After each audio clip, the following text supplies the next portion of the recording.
On the 9th of May 2022, multiple YSL members were arrested on RICO charges, with the most notable arrests being of Young Thug and his signee, Gunna.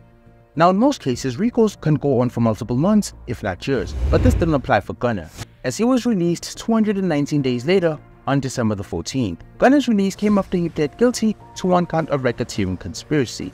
He later got sentenced to 5 years in prison, but was only permitted to serve 1 year, which was attributed to time served, meaning Gunna was a free man. Or was he really? Because Gunna's release didn't come without its own criticism, as many people started pointing him out as a rat, because nobody believed that he could have been released that quickly without snitching on his fellow members, specifically Young Thug, who after being recently released, hinted at getting payback at all the rats that got him locked up in the first place. But before we start speculating on whether Gunna should be scared for his life or not, let's first revisit how they got to know each other. The relationship dates all the way back to 2015 when they lost a mutual friend by the name King Troop. The two of them bonded mostly over music since they were both artists by this time. Young Thug had a bit more experience in rap due to his affiliation with Rich Gang, so he decided to take Gunna under his wing and sign him to his Young Stoner Life Records, or YSL for short. It honestly seemed like Young Thug wanted nothing but the best for his artist, as he claims that he hasn't even received a single penny out of Gunna's career. That relationship isn't artist, label owner, that's, yeah. I never received $1 from him. Damn. Not $1. That's... Young Thug's efforts were not in vain, as Gunna became the star Thug thought he could be. He would release multiple mixtapes, which all went very well, and he had albums such as DS Forever selling over 100,000 copies all in the first week. Gunna was on top of the world, and nothing was bringing him down, until... This is video from court of Young Thug in a blue jumpsuit. The rapper and 28 other defendants charged in a 56-count indictment alleging street gang activity, including robbery and murder.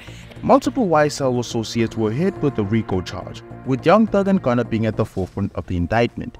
But as I mentioned earlier, Gunna wormed his way out of serving prison time. And since Young Thug was still locked up at this point, he couldn't respond to Gunna's shady release. Instead, it was up to names such as Lil Baby and Lil Durk, who came forward to clown Gunna in songs, starting when Lil Baby decided to throw shots at Gunna in the song 350, by blatantly calling him out for being a rat. And this did more damage to Gunna's credibility, because Lil Baby wasn't just any rapper to Gunna. This was a man who he claimed was like a brother to him. Because back when Baby was still getting his start in rap, he often looked to Gunna for guidance, and they've even expressed how close they are, as they have featured on multiple songs together, with their most notable one being Trip Too Hard. But it seems as if Lil Baby's loyalty was mainly reserved for Young Thug, who, let's not forget, once upon a time paid him to stay off the streets. Like, he gave me all the jewels. Like, it's times, like, Young Thug really, literally, like, paid me to leave the neighborhood. Like, bro, you can rap, you got it, I'm telling you, like. Apparently, Young Thug's good charity was good enough for Lil Baby to sever all ties he had with his former mentor.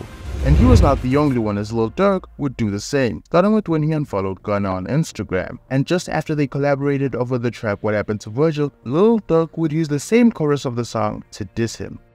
Pray for the girls who that from BBL. What happened to Virgil, we probably gon' tell. Lil Durk has made it his mission to let everybody know just how much he hates snitches, as he went on DJ Academics to talk about how much disdain he has for the rats. But if you a rat, you a rat. And if you rewind this clip a little bit, I looked into the camera and I told you, if you a rat, I fucking hate you.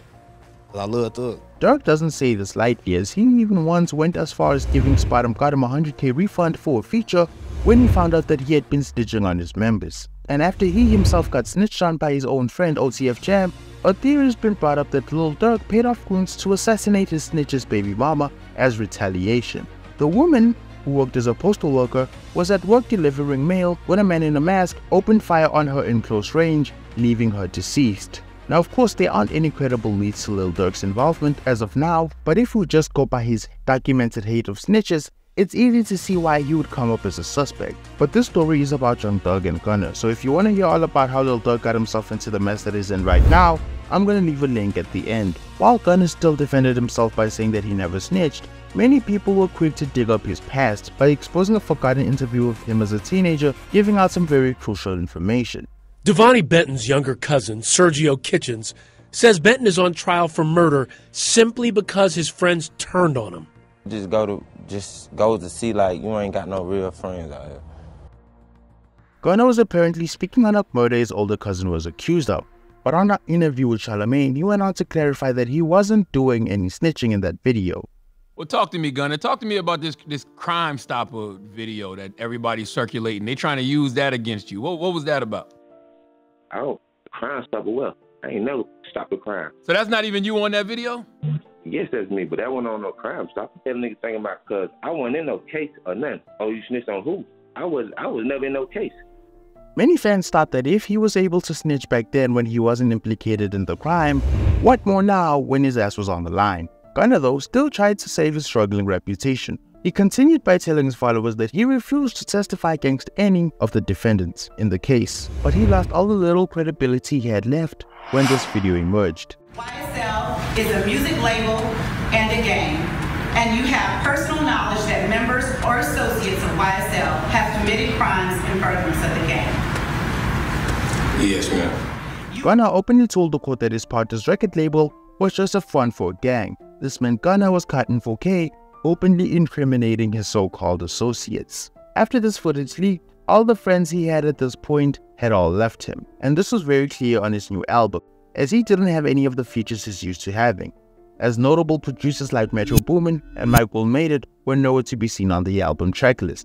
By this point in time, it seemed like Young Thug was finally ready to respond to Gunna's plea deal, starting with the leaked phone call he had with Lil Durk, where it seemed like he wanted to drop his Business is Business album on the same day as Gunna.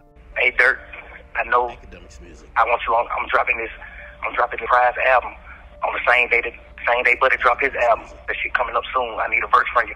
If you feel like replying, if you feel like you want to reply to what that nigga saying or something, man, don't do it. Drop it on my album. I'm dropping a surprise album on the same day that fuck niggas. But all this talk didn't derail Gunna, as he still released his album and he managed to sell an impressive 85,000 copies. But he still fell short to Young Thug, as his Business is Business album sold 89,000 copies, which was 4,000 copies more than Gunna's. But fans didn't see this as a loss, because although Young Thug sold more than Gunna, he had features from the likes of Drake, Travis Scott, and Future, all while Gunna was writing solo. So Gunna still got a lot of praise from his fans for nearly tying his label boss all on his own. Even though their back-to-back album releases were seen as competition, Gunna seemingly didn't want any part of it, as he would rap multiple times in his songs about how he didn't snitch on his gang and how he really misses Young Thug. And after this, the hate on Gunna seemingly died down, mostly because his talent was still undeniable, because even though he wasn't getting the big features, he was still doing the big numbers, as many fans didn't care about the snitching allegations, as his music was just that great. But while Gunna was winning in music, Young Thug was winning in court. Responsibility for, my crimes or my charges. Sorry to my family, my mom.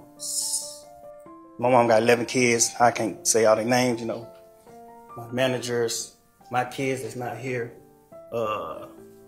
Really everybody that got something to do with this situation, I want to say sorry for just Young Thug would reach a plea deal with the court, which led to him being immediately released, all while putting him on parole for the next 15 years. His release came with multiple conditions, like that he was banned from Atlanta only to return for work, or events such as graduations, weddings, and funerals. And one of his other bail conditions was that he could not contact any gang members or anyone directly connected to the YSL case, except his brother and one other person who just so happened to be Gunna. Young Thug himself specifically asked to be able to speak with Gunna, giving the reason that they often make music together. When fans found out that Young Thug was willing to speak to Gunna, they saw this as a sign that indicated to their friendship being fixed. But even after this announcement, Gunna still didn't publicly respond to his label boss's release, although multiple other rappers have, starting with Lil Baby, who welcomed him back on an Instagram story, followed up by T.I., who had a FaceTime chat with him.